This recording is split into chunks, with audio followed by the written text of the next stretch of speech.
my dear friends, welcome to my YouTube channel Spark. Today we are going to discuss about one of the important topics, that is approaches to the study of society. And this is coming under unit 2, that is society, human behavior and communities.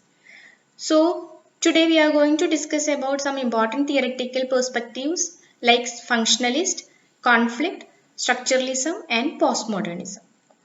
And now we can move to our session. Basically, sociologists develop theories to explain social phenomena.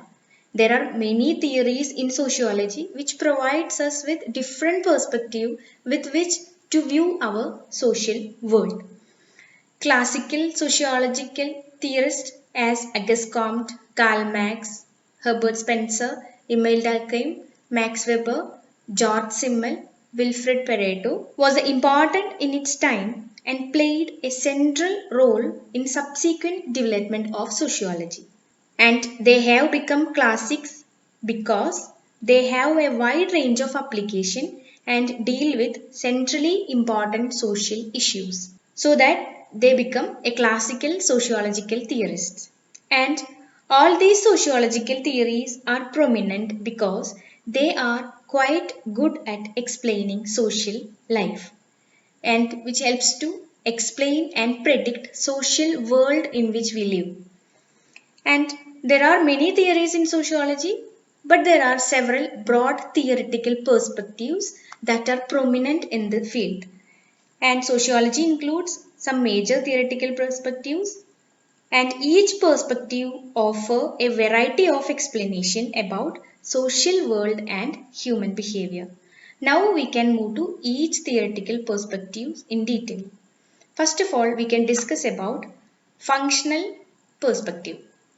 Functionalism is a broad perspective in sociology and which interpret society as a structure with interrelated parts. So, the functionalist perspective is based largely on the work of Herbert Spencer, Emile Durkheim, Talcott Parsons, and Robert Merton. And this functionalism addresses society as a whole in terms of the function of its consequent elements. So we can say functionalism addresses society as a whole in terms of the function of its consequent elements. And a common analogy by Herbert Spencer presents the parts of the society as organs that work toward the proper functioning of the body as a whole. He was saying that the parts of the body serves as organs that work towards for the proper functioning of the body as a whole. Like that, according to functionalism, society is a system of interconnected parts that work together in a harmony to maintain a state of balance and social equilibrium for the whole. And as you all know, each of the social institutions contribute important function for our society. For example, family provides a context of reproducing, nurturing and socializing the children. Education offers a way to transmit society through skills, knowledge and culture. And politics provides a means of governing members of the society. Economics provides for the production, distribution and consumption of goods and services, like that.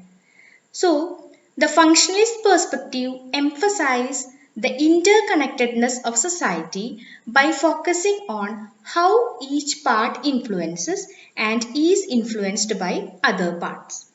And functionalists use the term functional and dysfunctional to describe the effect of social elements on the society.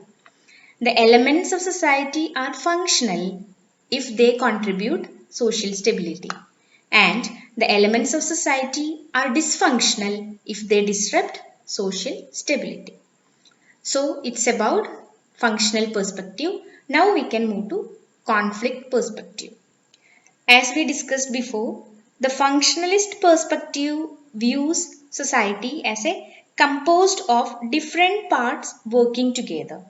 And in contrast, conflict perspective views society as a composed of different groups and interests competing for the power and resources.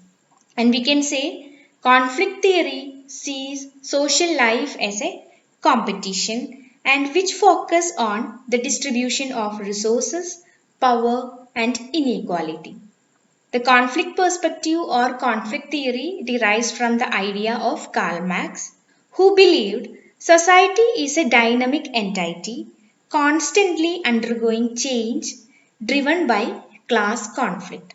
So, he believed that society is a dynamic entity constantly undergoing change which is driven by class conflict. And this conflict perspective explains various aspects of our social world by looking at which group have power and benefit from particular social arrangement. And this conflict perspective emphasizes on change. That means society is constantly in conflict over resources and that conflict drives social change.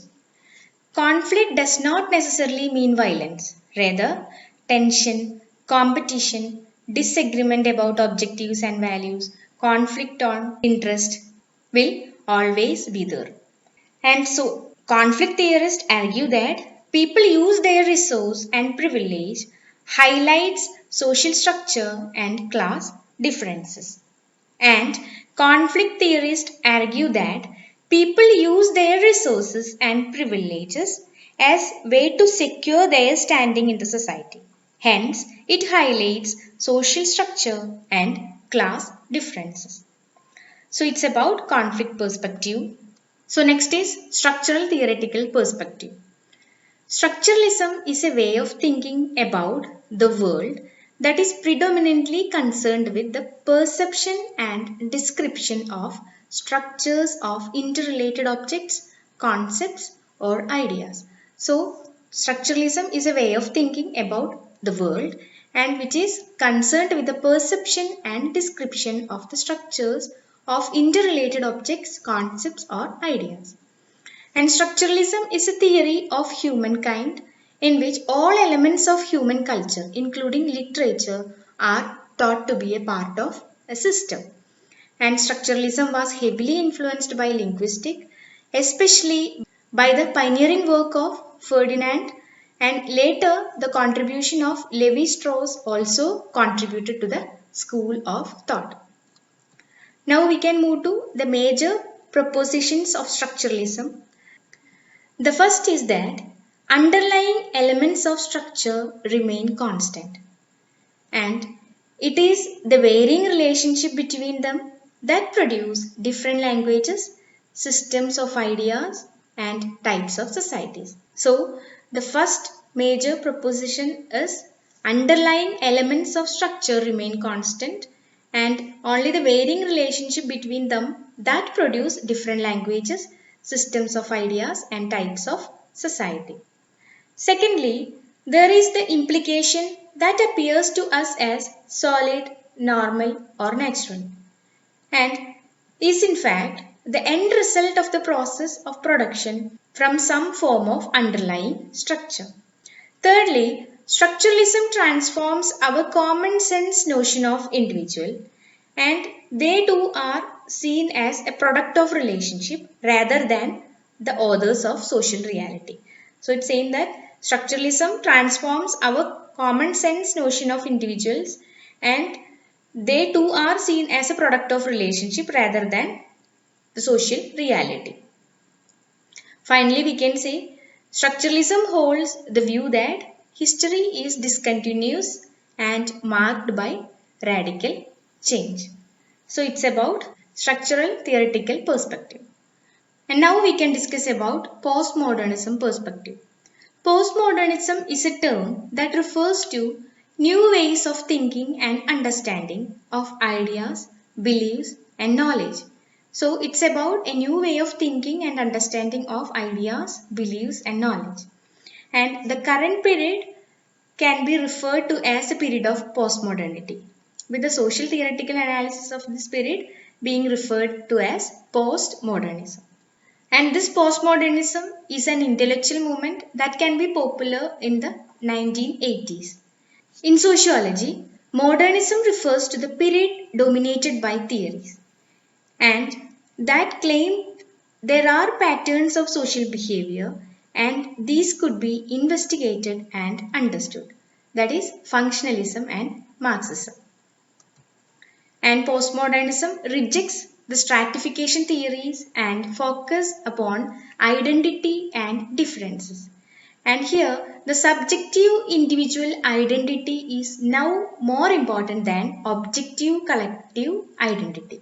So in postmodernism we can see that subjective individual identity have more importance than objective collective identity.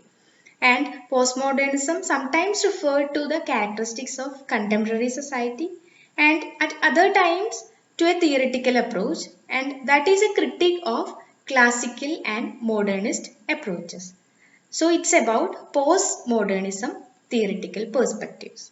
To conclude, sociological perspectives are used to understand human behavior while seeing the broader social context, and each theoretical perspectives like structural, functional, conflict, and postmodernism serves to explain human behavior within its own category. And theoretical perspectives in sociology include both classical traditions and contemporary theories. So it's about approaches to the study of society. So for the next video, I would like to discuss you with social system and stratification and major social systems like family and religion, social stratification and its major approach like Marxist, functionalist and Weberian. So don't miss my next video.